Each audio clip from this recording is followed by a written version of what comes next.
ओम श्री गुरुभ्यो नमः। Self knowledge talks by Prabhu ji. Purpose of life एक स्टोरी है। एक पोल्ट्री फार्म है, उसमें 100 चिकन रहते हैं। एक बार दुर्घटना से एक ईगल का अंडा उस पोल्ट्री फार्म में आके गिर जाता है। कुछ दिनों बाद वो चिकन के अंडों के साथ फूट जाता है ईगल का अंडा, और उसमें ईगल चिकन के साथ रहने लगता है। वो अपने आप को भी चिकन ही समझता है, दूसरे चिकन के जैसा। ईगल भी अपने आप को चिकन समझता है, वो नहीं समझता कि वो अलग है। ईगल वृद्ध हो जाता है, ओल्ड हो जाता है। एक दिन बहुत ऊँचा आकाश में बहुत हाइट पे एक दूसरे पक्षी को दिखता है।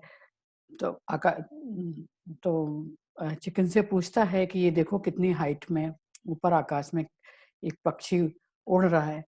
तो चिकन कहता है कि वो ईगल है, इतनी हाइट में ईगल ही उड़ सकता है, चिकन नहीं उड़ सकता। ईगल सोचता है कि मेरी इच्छा भी है कि मैं ईगल बनकर रहूं। इसी तरह मनुष्य है, वो नहीं जानता कि उसकी क्षमताएं क्या हैं। ये यूनिवर्स जिसकी रचना बहुत सुंदर है, इसमें सन है, सूरज है, चंद्रमा है, गैलेक्सी है, पृथ्वी है, और भी बहुत सारी यहाँ जीवित लिविंग चीजें हैं। उसमें से मनुष्य भगवान की, ईश्वर की बहुत श्रेष्ठ कृति है। भगवान ने ईश्वर को बुद्धिमान बनाया, जिसे समझ दी है कि वो अपनी उन्नति कैसे कर सकता है।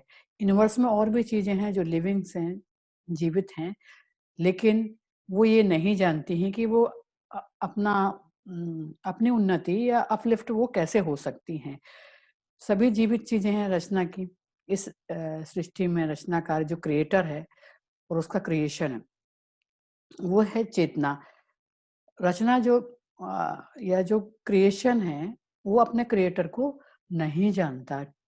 ठीक उसी तरह जिस तरह रोबोट है, रोबोट अपने बनाने वाले को नहीं जानता। बिजली का बल्ब है, उसी तरह बिजली का बल्ब है जो एक इलेक्ट्रिसिटी से प्रकाशित होता है, तो वो नहीं जानता, वो इलेक्ट्रिसिटी को नहीं जानता है। वो ये सोचता है कि बल्ब की मैं रोशनी दे रहा हूँ, मैं प्रकाश दे रहा हूँ। अपने सोर्स इलेक्ट्रिसिटी या बिजली को वो नहीं जान सकता। इसी तरह इस संसार में, संसार का श्रेष्ठ रचनाकार या क्रिएटर, क्रिएटर को क्रिएशन जिसकी सुंदर ये रचना है वो नहीं जानती है। परंतु मनुष्य एक यूनिक प्राणी है, अनोखा अ, अनोखा अनोखी रचना है ईश्वर की, जो डीप इनसाइड में कॉन्शियसनेस है या लाइट ऑफ सेल्फ है। ये वही जान सकता है, क्योंकि उसकी बुद्धि है। इसलिए वह डीप इनसाइड में डुबकी लगाकर जान सकता है कि वो इस क्रिएटर का ही हिस्सा है। इस जिस क्रिएटर ने ये क्रिएशन बनाया है, रचनाकार की ये रचना है यूनिवर्स, वो उसी का हिस्सा है। हम में से सब अधिकांश ईगल जैसे ही होते हैं। इनको नहीं पता है कि वो बहुत ऊंचा उड़ सकता है। मनुष्य को नहीं पता कि उसकी क्षमता क्या है, वो कितनी क्षमताओं को लेकर जीता है। वो मनुष्य है, पैदा मनुष्य होता है, जीवन मनुष्य जैसा जीता है और मर जाता है मनुष्य जैसा ही। उसको अपनी क्षमताओं का, अपनी योग्यता का कभी नहीं पता कि वो कितनी अपार क्षमता का धनी है, कितनी मूल्यवान निधि उसके पास है। अपनी ईश्वरीय क्षमता को मनुष्य नहीं जानता। एक मानव जीवन लेकर भी वह अपनी इस क्षमता को पहचान नहीं सकता। वैसा ही है जैसे ओल्ड ईगल कहता है कि मैं जिंदगी भर पोल्ट्री फार्म में रहा हूँ, उसको पता ही नहीं कि वो उड़ भी सकता है। एक स्टोरी है एक शेर की, लॉयन की। एक शेर के बच्चे को एक चरवाहा जो जिसके पास बहुत सारी भेड़ें थी, वो जंगल से उठा लाया। वो अपने भेड़ों के साथ उसने शेर के बच्चे को पालने लगा। धीरे-धीरे वो शेर का बच्चा बड़ा हुआ और अपना भेड़ों के साथ रहता तो भेड़ों जैसा ही वो व्यवहार करता।